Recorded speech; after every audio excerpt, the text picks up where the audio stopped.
for joining us. As noted on the screen, this is going to be a quick overview of the recruiting process, recruiting and staffing training.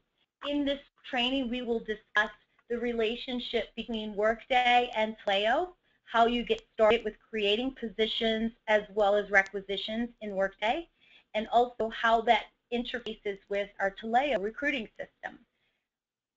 Hopefully, we will be able to successfully complete some of the objectives we have on the screen to explain the recruiting and staffing lifecycle. We'll define the key roles and responsibilities involved in our staffing and recruiting efforts. We'll identify those two key systems that are part of this process. We'll also talk about position management. We'll describe steps and openings in position and requisitions and explain some of the tools and resources that are available to support you. What is the recruiting life cycle? Starting with the need is identified. And oftentimes the need is identified either by you being granted the opportunity to hire a new position, a position for which we've never had before. Maybe you had a staff member leave your organization, therefore you want to backfill that individual. Or it could be a promotional opportunity, that you have an opportunity to take someone from their current level to a job that's a level above, and that job may not already be part of your organization. So the recruiting life cycle begins when you identify that need. Moving around, the next step in that recruiting life cycle would be creating that position and the companion requisition in Workday. That's right, the recruiting process begins in Workday. Now, once you've created the position and the requisition in Workday, it goes through an automatic approval chain. That approval chain is made up of individuals in your business unit and some in the Centene organization that go through and approve your request for this position, whether it be a new position, a backfill, or a promotional opportunity. Based on your level with the organization, your approval chain may be different than others. However, once your position goes through the full approval chain in Workday, it will be a part of an integration process of which it will automatically be transferred over to the Taleo system. Once it's in Taleo, the requisition will be assigned to a TAS, which is short for Talent Acquisition Specialist. This person will generally contact you once they've been assigned to support your recruiting efforts, and their job would be to work directly with you on where you'd like the position posted so external candidates can apply. They also work with you to determine if there are any special needs or special requests with regards to the places this position should be posted. The Talent Acquisition Specialist will also be the person who will be reviewing those resumes for you as they come in. So they can pre-screen candidates for you. They can conduct phone interviews on your behalf. They're also able to work directly with you if, in fact, you want to review the resumes that come through, make the decisions on your own as to which candidates are phone screened. Working directly with your talent acquisition specialist is not just a good practice, but it is an expectation that Centene holds for all of its hiring managers. Now, once your requisition is in Taleo and your talent acquisition specialist and you are partnered up to begin recruiting for this role, candidates have begun to apply to this role. Note that you, the hiring manager, will only be able to go into Taleo and view the candidates that have been moved by your talent acquisition specialist into what's called a hiring manager review status. You will only be able to see candidates in Taleo for your requisition that are in that status, hiring manager review. That is not and should not be considered the only candidates that have applied for your requisition. And we'll talk more about that in just a moment. So your position is in Taleo. It's being posted externally so that candidates can apply. Your talent acquisition specialist is reviewing those resumes for you, and you have decided that you want to extend an offer to a candidate. That offer process is also completed in Taleo. The talent acquisition specialist, based on your recommendations and that which is approved by Human Resources, will put together a request for an offer. That offer, or that request, I should say, will be sent to you, the hiring manager, from Taleo for your approval. It will also be sent to Human Resources for approval. Your talent acquisition specialist will be anxiously awaiting the approval of that request or the offer, and once all approvals have been received, they'll move forward with contacting your candidate and extending the offer. Now, there are occasions when it's more appropriate for the business unit themselves to extend the offer to ensure that they can answer any questions that the candidate may have. If that is the case, please work with your human resources professionals to determine the appropriate way to extend the offer and if HR wants to be a part of that process. Now, the candidate has been hired, they've accepted our offer, they need to be placed in Taleo into what's called a hired staff status. Once they're in that status, once again, an integration suite will come into Taleo and take anyone who is currently in the hired status and convert their record back into Workday. Once that candidate is in Workday, they're now considered a future employee or a current employee based on the date, and onboarding procedures will begin. This is the recruiting life cycle, and now we'll go into treating this person as an employee. The roles and responsibilities that are required to facilitate this recruiting and onboarding process include the staffing piece. The staffing piece is led by you, the hiring managers. You're the one who has to define the needs for your talent acquisition specialist. Of course, you don't do this alone. Your HR partner will work very closely with you to either identify a job description that's appropriate for your needs or to make available to you the job description that is already designated for that job. However, it is the responsibility of the hiring manager to move this effort forward. Next, the recruiting process. The recruiting process is also led by the hiring manager. Who knows best what you need other than you? So it is important and imperative that the hiring manager is leading the effort that the talent acquisition specialist is taking to find and identify your candidates for your position. Moving over to the hiring process, the hiring process is also led by the hiring manager. It is in this process the hiring manager should begin or should continue the process of reviewing and deposing resumes in Taleo. We'll talk more about deposition of resumes in just a moment. The hiring manager should be the one conducting pre-screens and interviews if necessary. And the hiring manager, of course, needs to provide the direction to the talent acquisition specialist. Again, identifying those candidates, providing feedback to candidates that are not a good fit, and certainly moving forward the efforts of engaging with the candidates that you wish to bring on. The talent acquisition specialist's role during the hiring process is, of course, to take direction from you, the hiring manager, and pre-screening those candidates. They are responsible for submitting your desired candidates to background check. Our background check process is completed by a third-party organization called Griffin Personnel, and Griffin receives the request to conduct background checks on our candidates through our Taleo portal.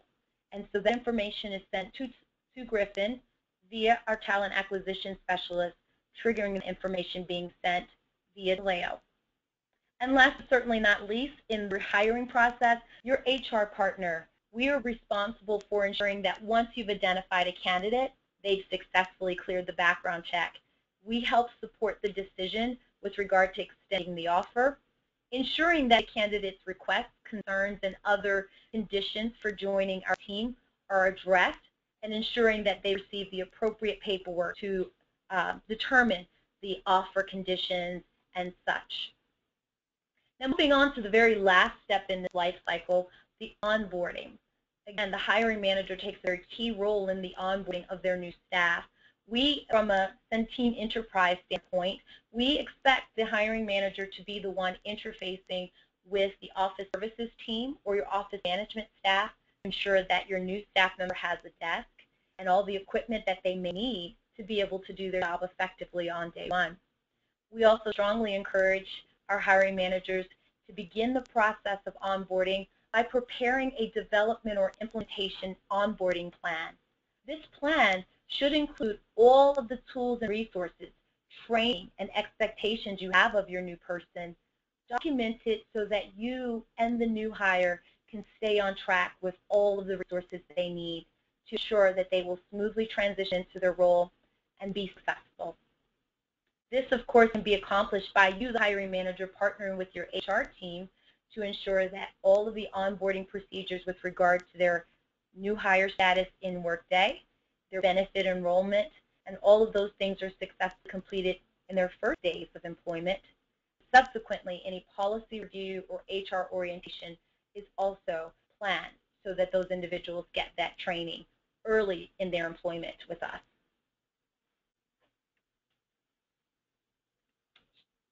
The key systems that are involved in the recruiting process, we've talked about both a little bit already, but Workday. Workday is our organization's HRIS system, Human Resource Information System. It's in this system that we complete employee management. We complete performance management like our performance reviews that we talked about before. It's also in Workday where position management is completed. And then this environment is supported by your HR partners. So your HR partners are the ones who, at this point, are your gurus, if you will, for Workday.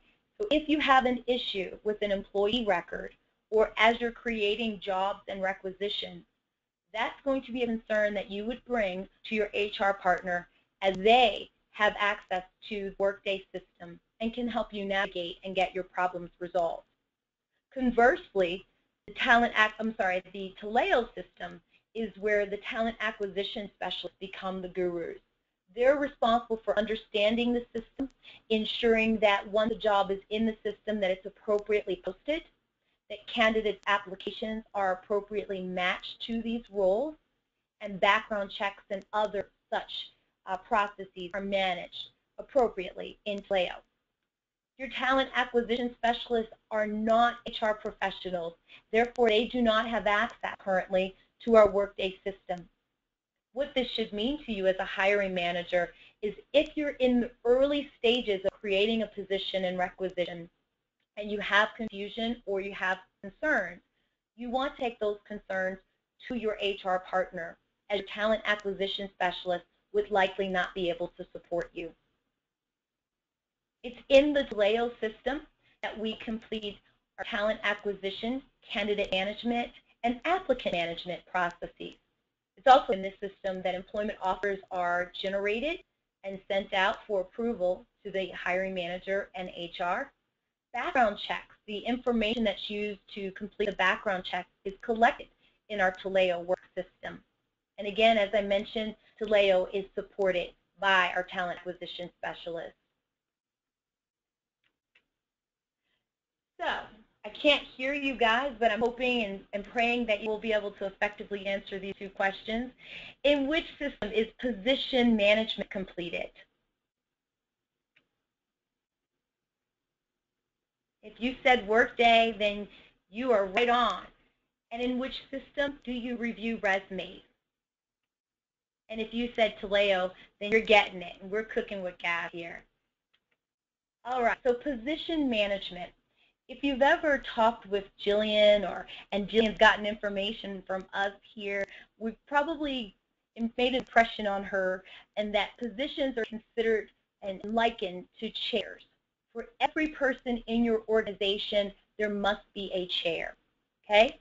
This is also true of contingent workers or temporary workers. We need to have a contingent or temporary worker chair available to onboard or hire those individuals. Subsequently, a chair, a vacant chair, must also exist if you're planning to move employees between departments or from one position to another. That also includes promotions. So if you're going to promote an employee from a level 1 position, I'll use, for instance, customer service position. If you're going to promote an employee from a customer service 1 position, you must create the customer service 2 position to have that person have a chair at the new level to sit in. Also, we want to make sure when completing backfills for individuals that we use the vacated chair as opposed to creating a brand new chair to put someone in. So if you have a person in your organization, let's call her Mary, and Mary has decided to resign from her customer service 1 position. Instead of creating a new position and calling it backfill for Mary, customer service 1 position, we want to go into the Workday system and find the chair that Mary wants that in, which is called customer service 1, We want to open a requisition to begin recruiting to put someone in Mary's vacated chair. Okay? If you create a position without a requisition, that position, once it completes the approval process and is fully approved by your management chain, that position will sit in an unavailable to fill category inside your supervisor org. That position would not be available to fill until you create a requisition to support those efforts. Okay? So a position without a requisition is not useful to you. Also important to note, and I don't believe you guys are currently doing this, Jillian will hopefully correct me if I communicate inaccurate information, but when you request positions and requisitions in Workday, you want to be sure to include a justification for why you're making this request. So in the example of Mary, you're requesting to backfill Mary because she's left her position, she's resigned. In the case of doing a promotion or creating a new position, you want to state in your justification that you're requesting this position to support additional workload or as a response from, or you were approved the position by your leadership to support your business efforts. Just be sure to include as much documentation in the justification box as possible. It'll help facilitate all of those others after you who have to review your work and your request and make an approval decision. Ingrid, we do that currently, or I do that currently. So guys, the justification, you know how you guys submit a business plan to David Hildenbrand when you have positions that you want to hire for? That will be your justification. So instead of doing those business plans, justification in Workday is where it'll explain why you need that new position, because after you enter that new request, it comes to me for approval, then it's going to go to David Hildenbrand for approval, and then it's actually going to go to Centene Finance for approval. So they really need to see why we need this new position. Thank you. Thank you for clarifying. That's exactly how we do it. And we also have, our finance team has assigned, every time they create a new position in the finance budget, they associate a to be hired number with that position. And that helps our internal finance team and the Centene finance team automatically be on the same page. They can quickly look at the budget and see, oh yeah, we've already talked about this. This matches up with this position. So the more you can do to help facilitate a quick and smooth approval of your request, the better off you'll be. Now, let's spend some time talking about Workday. Creating a position. So when you go into your Workday box and you're looking at your screen, what I suggest you do so that you don't find yourself in a situation where you have a position and no requisition and nothing's happening. Because again, a position without a requisition is not useful to you. So the way I'm going to train you guys on the process will allow you to create the position and the requisition at the same time. That way, you won't ever find yourself in a position where you have a position, but it's not doing anything for you. No one's recruiting on it, HR is not doing anything with it, and likely you're not getting any candidates. So this methodology is one way, but I think it's the most effective way to ensure that your needs are met. So you're going to go into your Workday account. In that search bar at the top of your Workday window, you're going to type Create Job Requisition. Now, I've circled on the screen all of Workday. It's very important that you ensure that that selection, that the little blue bar, is next to all of Workday. In most cases, because you guys are not frequent users of Workday just yet, it's going to default to Common. And Common will likely not yield you any results. So make sure that all of Workday is selected if you type the words and nothing happens. Next, once you hit enter and that Create Job Requisition process launches for you, your screen is going to look like this. I've circled some very key areas that you need to focus on. First of all, anything with a red asterisk must be completed. It will not allow you to advance to the next screen if that red asterisk information is not completed. So you'll see the first red asterisk is next to your supervisor org. Since you're going to be the one starting the process and logged into your ID, it will automatically populate your supervisor org right here for you. The next, you're going to see where you have some options. Now, if this is a backfill for Mary, if you recall, we want to use an existing position.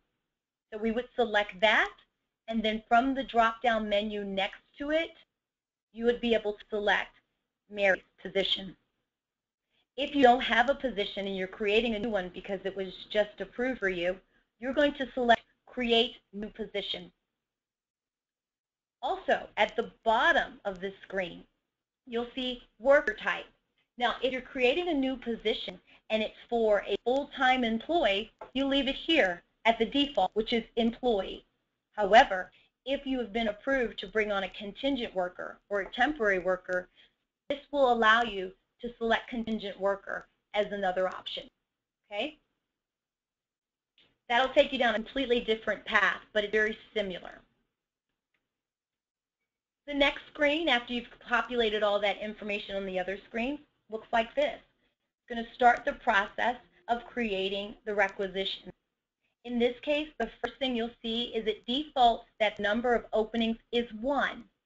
So if you are hiring 5 contingent workers, you want to change the number right here. You don't need to create this or redo this process 5 times. You would just change the number of openings right here. The next thing is a red asterisk, so we need to complete this. And this red asterisk is asking for the reason. On the next screen, I'll show you that your reason when you open it is either create job requisition, no recruiting, job change, or create job requisition, recruiting. Now, let's spend a second talking about this. Create job requisition, no recruiting, job change. When would you select this as your reason? I get it, you guys are on mute. This would be the option you would choose if you don't want the position posted because it's an inline promotion for a current staff member. Okay? If you know that this position is going to be filled with an internal staff member because it's a promotion, then you don't want it to be posted for external candidates to apply. Work with your HR team, and Jillian specifically, if you do have that, because we do have requirements in some cases to post to allow external and internal candidates to apply, even if you may already have your mind made up of who you'd like. We want to comply with our not only requirements internally, but there are some laws that we need to comply with regard to fair employment practices. The next box says replacement for. There's no red asterisk, so there's no need for that box to be completed. However, if you have information that you want to put in there to make a more concise record, feel free to put that information in. It's not required. Also, the recruiting instruction information is not required on this screen. Although you will be providing quite a bit of instruction to your talent acquisition specialist, this information doesn't come over to the Taleo system, therefore it's not necessary for you to populate it here. Very important, the next 3 boxes are populated. The first being when you want recruiting to start. Most times we want recruiting to start right away, but in the case of having someone who's already given you 2 or 3 weeks notice, you want recruiting to start well before you can target a higher date for that person. So in this case, Mary has given us her resignation today, and her last day will be November 4th. So we want to get recruiting started today, but our target hire date can't be before November 4th. Our target hire date would need to be November 5th, because that's when Mary's chair won't have a Mary in it, so we can put somebody else in that chair. And then your target end date. As a best practice, while this one doesn't have a asterisk next to it, it is a required field. As a best practice, I recommend that you use the date, this target start date. Make your target end date 1 year from that target start, recruiting start date. The reason that you want to do this is this will allow you ample time to find and identify your candidate and complete the recruiting process. If you make this date too short of a window, your requisition in Taleo will expire, and your talent acquisition specialist will stop working on it.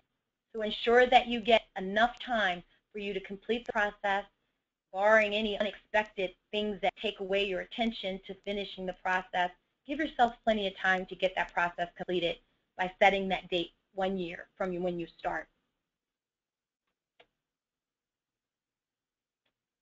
So continuing with reason, so once you've selected your reason, it will then ask you whether this position is budgeted, not budgeted, or replacement. And select the appropriate item based on what you know about your request. Now the next screen, after you completed that screen, looks like this.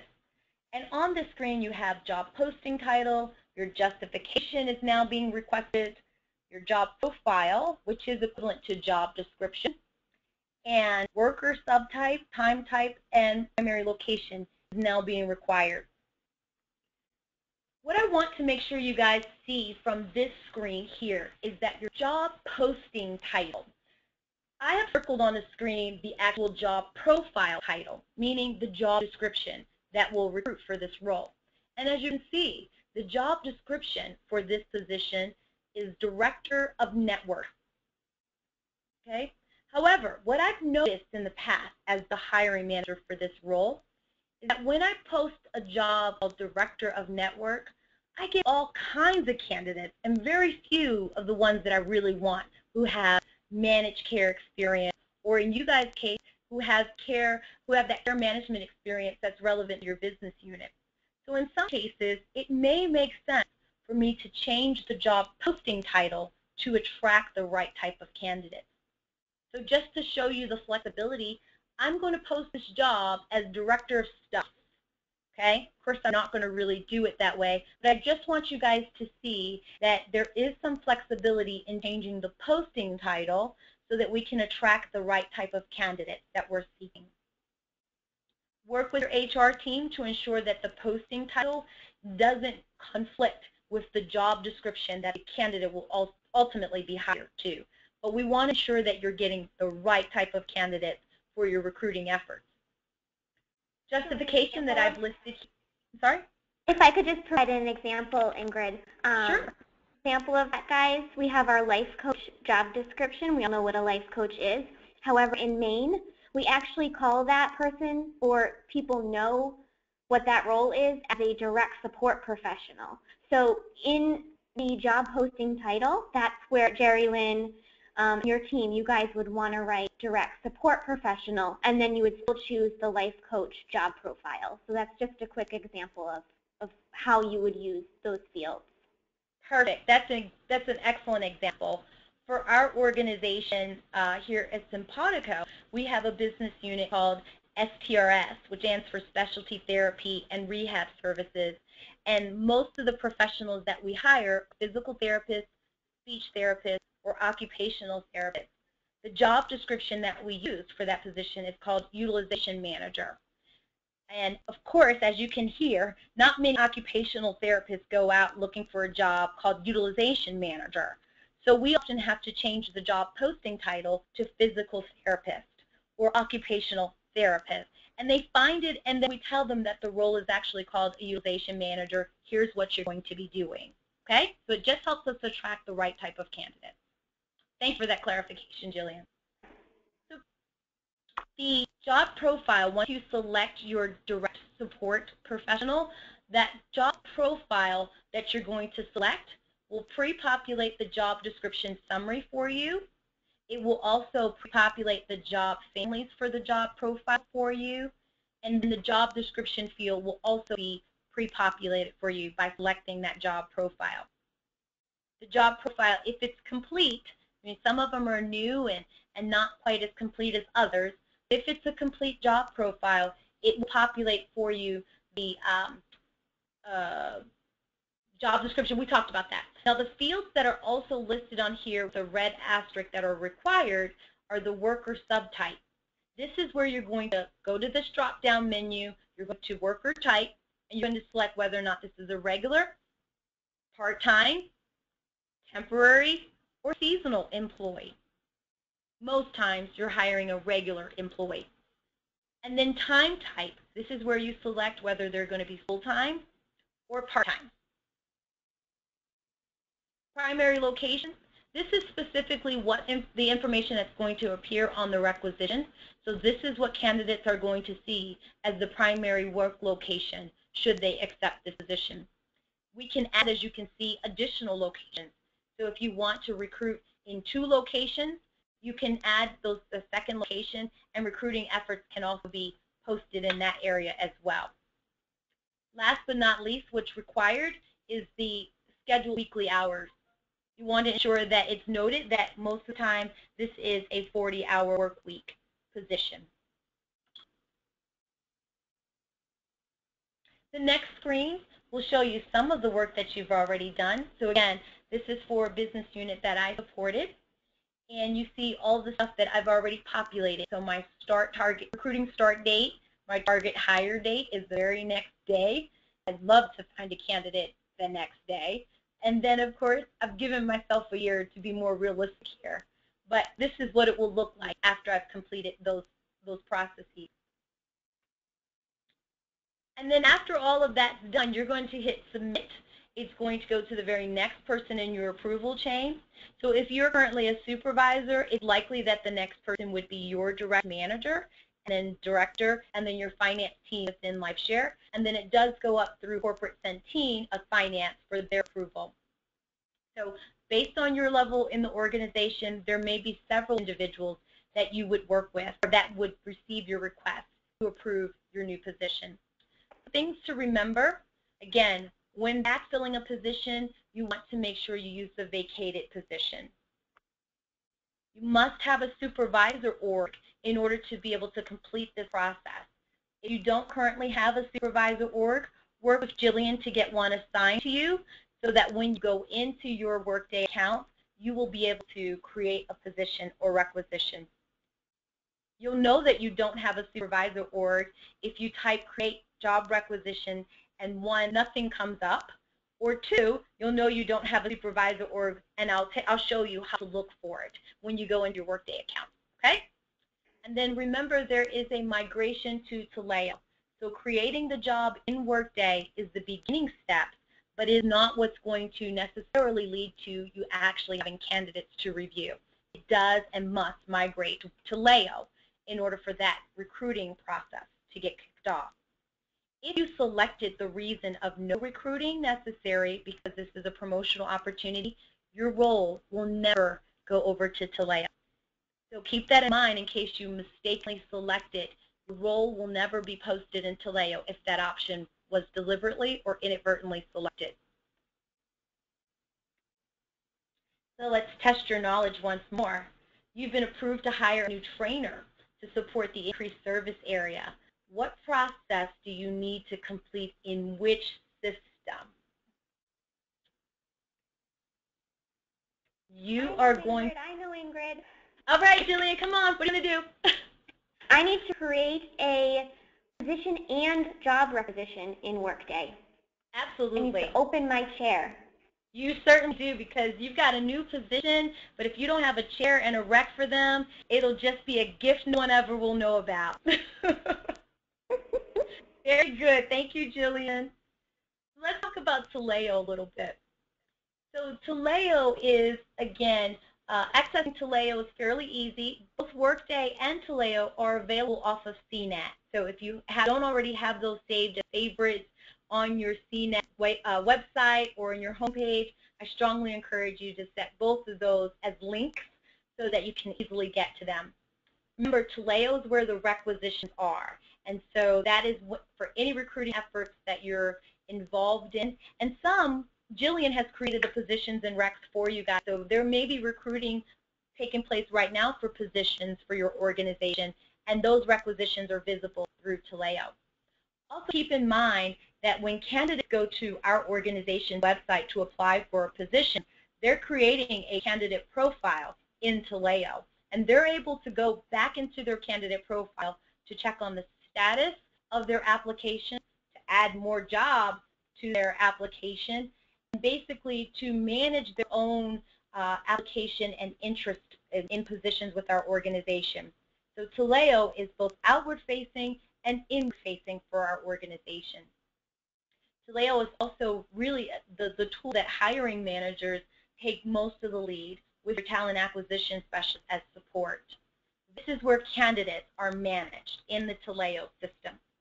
It's also very important for you to know that as the hiring manager, it's your role to depose candidates that have been sent to you in your Taleo account.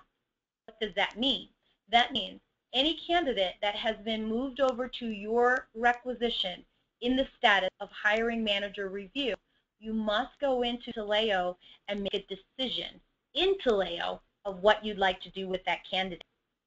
If we have candidates in there that are not deposed, there's no decision in the system for them, then unfortunately these numbers do impact our organization in our completion of our annual affirmative action report, as well as our employment opportunities or EEO reporting. Okay? So be sure that you, the manager, are going in and you're looking at each candidate that's sent to you. Be very, very, very careful. This process is extremely important. As a Fortune 100 company from a Centene standpoint, there are many candidates that are very serious about working for our organization. We want to be sure that we're giving them a fair review of their skill set and that our hiring decisions are fair. So be sure that as hiring managers, you're taking your time reviewing those candidates' resumes carefully and that you make a decision that you can defend and support. Your Taleo site looks a lot like this. Well, I'm in HR, so there's probably a couple other fields on here that you wouldn't see. But for the most part, this is what your home page in Taleo will look like. You'll see activity with regard to new candidates that have been attached to your requisitions. You'll also see if you have multiple requisitions open, you'll see down in requisitions all of the requisitions that you have open and the activity that's going on with those recs. This is a bit of a recap. Your requisitions that you've created in Workday will migrate to Taleo on their own once they've been completely reviewed and approved through your approval chain. The requisition is assigned to a TAS, a talent acquisition specialist, and that person will have to manually post your job. It is our company's practice that all jobs are posted internally for 7 calendar days to allow internal candidates interest and opportunity to apply for those positions. After those 7 calendar days, the positions are then posted externally so that we can receive external candidate interest. Now, if you have identified an internal candidate in those 7 calendar days that you'd like to move forward with, we do require as an organization that you first interview all internal candidates that applied and have met the minimum criteria of that position before you make your hiring decision. However, we can take the requisition down or put it on hold so that external candidates don't continue to apply and you've already made pretty much a hiring decision. Of course, your candidates are reviewed in the Taleo system. So hiring managers, just again as a recap of what we discussed earlier, you set the direction. HR as well as the talent acquisition specialists are your support in this effort, but we really need to hear from you on what you're looking for, what candidates meet your needs, and what candidates otherwise don't. So that feedback is extremely important. Also, you can only see candidates that have been moved by your talent acquisition specialist to the hiring manager review staff, HM review staff. I once had a manager who got really frustrated with the talent acquisition specialist giving them 2 or 3 candidates a week. That the manager said, stop doing that, just any resumes that come in, just send them all to me. And the talent acquisition specialist said, are you sure about this? And the hiring manager says, yes, I schedule time on my schedule to sit down and review resumes, and I'm only getting 2 or 3, and it just feels like a waste of my time. Give me everybody. That hiring manager lived to regret that, because for that position, there were 1,400 candidates in that requisition. And now, since they were all moved to the hiring manager review step, they all had to be deposed. So be very careful that just because you don't see it is not an indication of how little or how much candidates have applied to your rec. Work with your talent acquisition specialist to continue the partnership so you don't get bombarded with more than you need or more than you could possibly review. Also, in Taleo, as a hiring manager, working with your talent acquisition specialist, you can assign collaborators to your requisition. Your collaborators are able to go into the requisition in Taleo, and they can view candidates and work with you to review those candidates. So if I'm a manager and have a supervisor that reports to me, and I want the supervisor to help me review some of these candidates for the role that's going to be in our team, on our team, I can assign that supervisor as a collaborator. He or she will be able to go in and view candidates. They'll be able to read the resumes and make recommendations, but they are not able to depose the candidates in in Taleo, and they're not able to make hiring decisions, but they can help with the review of resumes. So keep that in mind if you have an effort and want to involve one of your team members to help support bringing a new team member onto the team. And then we talked about the deposition of candidates in Taleo. So candidates, I mentioned to you guys that internal candidates are giving the first crack at our positions. They do need to meet the minimum criteria of the role. And if you've seen any of our job descriptions, you know that it's fairly easy for people to meet the minimum criteria. So be sure that you understand that that's what the talent acquisition specialists are mapping to. So internal candidates that meet those minimum criteria would be sent to you for review. Also, in order for an internal candidate to be considered for a role, they must be currently in their current role for at least 6 months, and their performance must be in good standing. So your talent acquisition specialists are responsible for reaching out to human resources, specifically the team of which that person is currently being supported, to determine if this candidate can be considered for a new role. They do this by calling your HR team or emailing us in most cases and saying this person has applied, are they able to be considered? Until they get confirmation from human resources that this internal candidate is eligible, you will not see their resume in Taleo. Now, what likely happens, we see it here in our business unit, is that excited new candidate who's internal will come by your office and say, I applied for your job and I can't wait to interview with you. But if it's not clear that that person is eligible for consideration, again, you may not receive their resume through Taleo. Just FYI. Steps and status. This is the process in Taleo where you're going to depose your candidates. And again, you're only going to be able to depose the candidates that have been moved over to you in the hiring manager review status. And it's just as a reminder, it is the hiring manager who requests to put a candidate into background check, but it is the talent acquisition specialist who actually submits that background check. Conducting interviews. We do expect that hiring managers will set up those interviews. Oftentimes there's scheduling assistance available with your business unit, whether it be through administrative assistance support or you yourself scheduling the interviews. The talent acquisition specialists right now don't have the bandwidth to schedule the interviews, but they can be instrumental in communicating the interview times and appointment times to the candidates for you. But there could be assistance in your department. Work with your HR team to determine if that's available.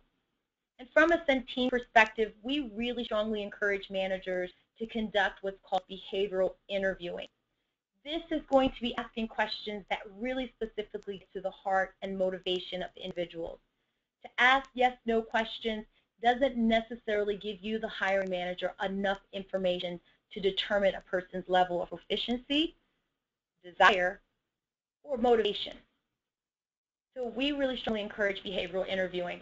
There is going to be more behavioral interviewing training available, and I strongly encourage you that if you're not comfortable with your skill set yet, work with your HR team to determine if there's some opportunities for you to learn more or practice your skills. The offer process. Again, as we talked earlier, it is the hiring manager, who requests an offer be created for a candidate that you've interviewed and really want to be a part of your team. This process does not take place until that candidate has successfully completed their background check and cleared the background check. We do, in some cases, do contingent offers, but that really is based on the circumstance and working with your HR team. They need to be heavily involved if we're going to do any type of contingent offers. They're very risky, and I want to be sure you understand that if time it permits, we really like to do it in the traditional sense, but that's not always possible. Your JS drafts the request for offer in Taleo and is sent to the hiring manager and HR for review. HR reviews the offer. We can approve it or deny it. If we deny it, it will go back to the talent acquisition specialist, and they will likely contact you, the hiring manager, to say HR declined the offer that we put together for this candidate. It is for this reason that I strongly encourage you, the hiring manager, to have some time with HR before you go forward with putting an offer together. Socialize your thoughts with Jillian and her team to ensure that once the offer comes through from Taleo, that a smooth approval process can take place.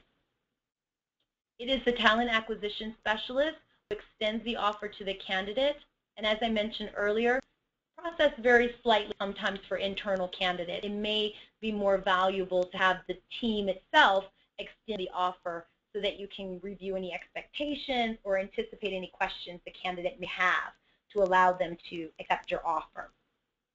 And again, the talent acquisition specialist is responsible, once that candidate accepts the offer, to put that person in the hired status. This will allow the interface to come through and take that person's record from Taleo and move it into Workday. So one thing I want to mention to you guys about the offer process. Certainly, we want to be sure that we're moving quickly because candidates are finding positions quicker in this market space. But we want to be mindful of the fact that internally and with all of our systems, it can take a few days for a person's record to migrate over from Taleo to Workday, and then internally for the NSR and access and all that stuff to be drafted and set up for them. So as a best practice, it really is imperative that you're giving your HR team and all the supporting business units at least a week to 2 weeks notice prior to wanting to start a candidate. So while it may be beneficial for your business unit to get a candidate who's available to start tomorrow, it probably will lead to that person not having access to come into the building on their own, to log into the computer, or anything. So giving as much advance notice is the best practice to ensure that that person has a smooth transition and onboarding from the start. Some useful resources, and we're continuing to develop and add to our Workday and Taleo training. Right now, there's quite a few of the training and quick reference guides that are available in Cornerstone for you guys to access to help with both your process of opening requisitions and positions, as well as troubleshooting where your requisitions and positions may be held up. And then last but not least, there's Centene policies and procedures available on CNET if you have any questions about what we're required to do from a recruiting, internal transfer process, and such. I also want to share with you one of Centene's practices. It's not a documented policy, but it is a well-regarded and highly communicated best practice. So within our organization, if a candidate, an internal candidate, has applied for a position with your company and you would like to move forward with considering that candidate, let me explain to you where it starts. The candidate is expected, the internal employee is expected to communicate to their current supervisor when they apply for a position internally. It's a courtesy to their current supervisor to let them know that this person is looking for a new opportunity. In turn, we expect our internal managers to graciously take the news that this person is looking and to not take that opportunity to badmouth the new opportunity, to dissuade the candidate from being considered, or to make the candidate feel like you're somehow emotionally experiencing some type of reaction, other than congratulatory and supportive. Now, managers, that doesn't mean you have to sit back and not want to retain this individual. It's just more appropriate for you to express your desire for retention to your HR partner so that you guys can work on that together. But if you want to ensure that your candidate will remain trustful of your relationship and communicate with you honestly and truthfully, you don't want to deteriorate that trust by reacting inappropriately to their desire to want to consider other opportunities. Now, once the candidate has given you that courtesy of notifying you that they're considering or they'd like to be considered for other opportunities, it is once again the candidate or the employee's expectation, or our expectation of them, I should say, that they will notify you, their current manager, when they are asked to interview for that position. It is also their responsibility to notify you when an offer has been extended and they have decided to accept it. The talent acquisition specialist will notify the new manager once the employee has accepted the offer to contact you, the current manager, to discuss a transition date.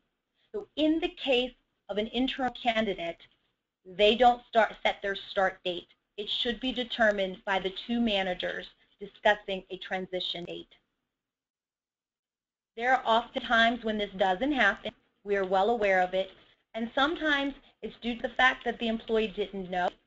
And other times it's due to the fact that the employee perceived that their current manager would not be supportive, or they feared retaliation.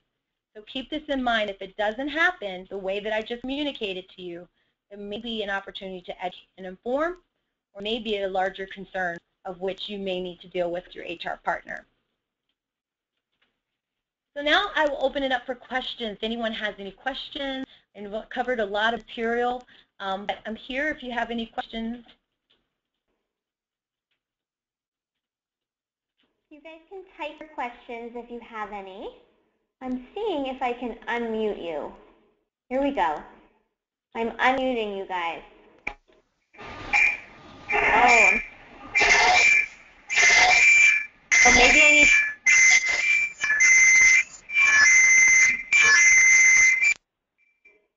Oh, I had to mute you guys back. Yeah, it sounded like a really loud noise. So what I would suggest is that if you have any questions, my name is Ingrid Ross, and you can IM or call me directly. I work very closely with Jillian, so if you have any questions, certainly you can triage them through Jillian, and she'll get them over to me.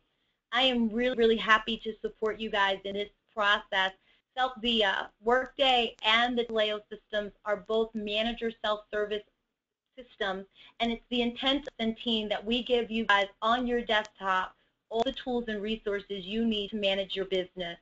And so it's very important that you learn and you feel very comfortable with taking on these processes so that you can get the best possible results. So I'm here to help support you in any way that I can with this endeavor. Thank you so much, Ingrid. And if you guys have any questions, just reach out to me. You know how to reach me. And as far as next steps go, I'll get in touch with each one of you to help you get your first round of job requisitions into Workday. As I mentioned in the email that I sent out regarding this training, this is going to take a bit of time to transition. We have a good amount of jobs to post from different departments. So if you don't hear from me immediately, don't panic. You're on my list, and I will be coming your way to get your job rec into Workday so that we can start using these systems this way. In the meantime, it's business as usual. Just continue doing what you've been doing until I tell you otherwise. So no current steps you have to take. This was really just information for you so you got some background when I come your way to start transitioning your department. Awesome. So again, reach out if you have any questions, and again, thank you, Ingrid, so much for helping us out with the training. I really appreciate it. It's my pleasure, and stay tuned, Jillian. I'm developing some troubleshooting trainings and things like that to really help managers to figure out when things go off the rails, how they can fix it. So hopefully those tools will be helpful to you and your team as well. Awesome. Thank you so much. My pleasure. You guys have an awesome Friday and a wonderful weekend. Have a great weekend, guys. Thank you for attending. Appreciate it.